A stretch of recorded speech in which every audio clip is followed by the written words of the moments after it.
ಒಂದು ಕಡೆ ನೂತನ ಸರ್ಕಾರ ರಚನೆ ಆಗಿದೆ, ಸಚಿವ ಸಂಪುಟ ಕೂಡ ಈಗ ರಚನೆ ಕೂಡ ಆಗಿದೆ. 13 ಸಂಪುಟಕ್ಕೆ ಸಚಿವರನ್ನು ಸೇರ್ಪಡೆ ಮಾಡಿಕೊಂಡು ಕೂಡ ಮುಂದೆ ಖಾತೆಗಳನ್ನು ಯಾವ ಖಾತೆಗಳನ್ನು ಕೊಡಬೇಕು ಎಂಬ ವಿಚಾರದಲ್ಲಿ ಅಸಮಾಧಾನ ಶುರುವಾಗಿದೆ. ಓಕೆ, ಆದರೆ ಇದರ ಮಧ್ಯೆ BK ಹರಿಪ್ರಸಾದ್ ಅವರಿಗೂ ಕೂಡ KPCC ಸಾರಥ್ಯವನ್ನು ಕೊಟ್ಟಿರುವುದು ಕೂಡ ಅನೇಕ ರೀತಿಯ ಆಯಾಮಗಳಲ್ಲಿ ಚರ್ಚೆ ಆಗ್ತಿದೆ.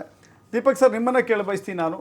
ಈಗ BK ಹರಿಪ್ರಸಾದ್ ಅವರ KPCC ಸಾರಥ್ಯವನ್ನು ಕೊಟ್ಟಿರೋ ಕಾರಣಕ್ಕಾಗಿ ಅಹಿಂದ ಬ್ಯಾಲೆನ್ಸ್ ಮಾಡಿಬಿಡ್ತೀವಿ ಅಂತ ಹೇಳಿ ಕಾಂಗ್ರೆಸ್ ನಂಬಿಕೊಂಡಿದೆ ಅಂತ ಅಂದರೆ ಅದು ನಿಜಕ್ಕೂ ಕೂಡ ಸರಿ ಹೋಗುತ್ತಾ?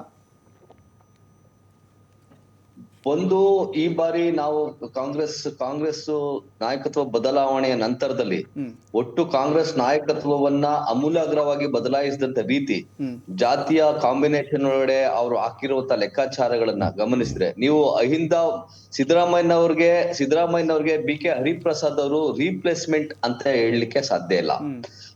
ಅಂದ್ರೆ ಅಹಿಂದ ಅಂತ ಹೇಳ್ತಿದಂಗೆನೆ, ಏನು ಅಹಿಂದ ಅಂತ ಹೇಳ್ತಿದಂಗೆ ಅದೊಂದು ಸಿದ್ದರಾಮಯ್ಯ ಅಹಿಂದದ ಒಂದು ಅಸ್ಮಿತೆ ಅಂತ ಹೇಳಿ ಕರ್ನಾಟಕದ ಜನತೆ ಭಾವಿಸಿದಂತದ್ದು.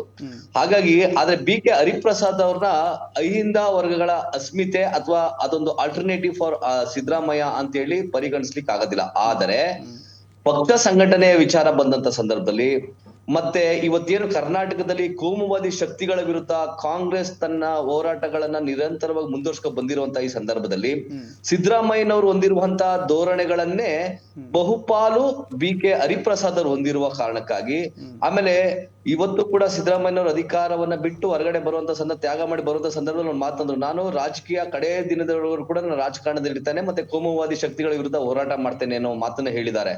ಅಂತದ್ದೇ ಧೋರಣೆಯನ್ನ ಹೊಂದಿರುವಂತವ್ರು BK ಹರಿಪ್ರಸಾದ್ ಅವರು.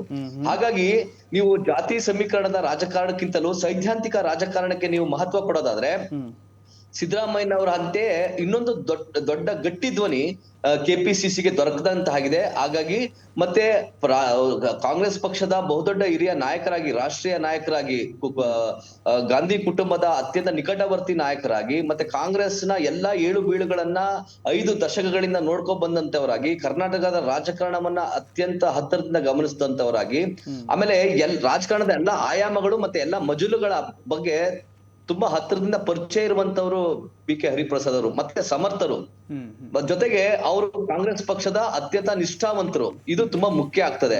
ಹಾಗಾಗಿ ಇಲ್ಲಿ ಕರ್ನಾಟಕದ ಮಟ್ಟಿಗೆ ಅಹಿಂದ ವರ್ಸಸ್ ನಾನ್ ಅಹಿಂದ ಅನ್ನೋದು ಒಂದು ರಾಜಕಾರಣದ ಒಂದಾದ್ರೆ, ಕೋಮುವಾದಿ ಶಕ್ತಿಗಳು ವರ್ಸಸ್ ಇನ್ನೊಂದು ಸೆಕ್ಯುಲರ್ ಫೋರ್ಸಸ್ ನಡುವಿನ ಇನ್ನೊಂದು ರಾಜಕೀಯ ಸಂಘರ್ಷ ಇದೆ. ಅದಕ್ಕೆ ಪೂರಕವಾದಂತ ನಿರ್ಧಾರವನ್ನೇ ಹೈಕಮಾಂಡ್ ತೆಗೆದುಕೊಂಡಿದೆ ಅನ್ನುವಂಥದ್ದು ನನ್ನ ಅಭಿಪ್ರಾಯ. ಹಾಗಾಗಿ ಅದೊಂದು ಸೂಕ್ತ ನಿರ್ಧಾರ ಕೂಡ ಆಗುತ್ತೆ. ಮತ್ತೆ ಈ ಕುಡ್ ಬಿ ಮೋಸ್ಟ್ ಎಫೆಕ್ಟಿವ್, ಅತ್ಯಂತ ಪ್ರಬಲವಾದಂತ ನಾಯಕರಾಗಿ KPCC ಅಧ್ಯಕ್ಷರಾಗಿ ಅವರು ಕಾರ್ಯನ ನಿರ್ವಹಿಸ್ತಾರೆ. ಯಾಕೆ ಅಂತಂತಂದ್ರೆ, ನೀವು ಒಂದು ಕೋಮುವಾದಿ ಶಕ್ತಿಗಳು ಅಥವಾ ಒಂದು ಸಂವಿಧಾನ ಅಥವಾ ಸನಾತನ ಅಂತ ಇಂಥ ವಿಚಾರಗಳು ಬಂದಂತ ಟೈಮಲ್ಲಿ DK ಶಿವಕುಮಾರ್ ಅವರು KPCC ಅಧ್ಯಕ್ಷರಾಗಿ ಅವರು ವಿಪಕ್ಷಗಳನ್ನ ಟಾರ್ಗೆಟ್ ಮಾಡಿದ ರೀತಿಯೇ ಬೇರೆ, ವಿಪಕ್ಷಗಳನ್ನ ಅವರು ವಿರೋಧಿಸಿದ ರೀತಿಯೇ ಬೇರೆ, ಅವರು ಪಕ್ಷವನ್ನ ಸಂಘಟಿಸಿದ ರೀತಿಯೇ ಬೇರೆ.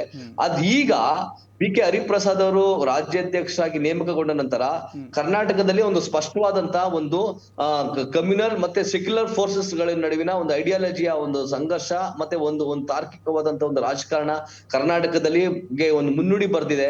ಆ ನಿಟ್ಟಿನಲ್ಲಿ ಇದು ಮುಂದೆ ಸಾಗುತ್ತೆ ಅಂತ ಹೇಳ್ಕೊಂಡಿದ್ದೀನಿ. ಯಾಕೆ ಅಂತಂದ್ರೆ, ನೀವು ಹೇಳಿದ್ರಿ ಕಾಂಗ್ರೆಸ್ ಸರ್ಕಾರದ ಮುಂದಿರುವಂತಹ ಸವಾಲುಗಳ ಬಗ್ಗೆ ಹೇಳ್ಬೇಕಾದಾಗ ನಾನು ನಿಮ್ ಒಂದು ಮಾತನ್ನ ಹೇಳಕ್ ಬಯಸ್ತೀನಿ.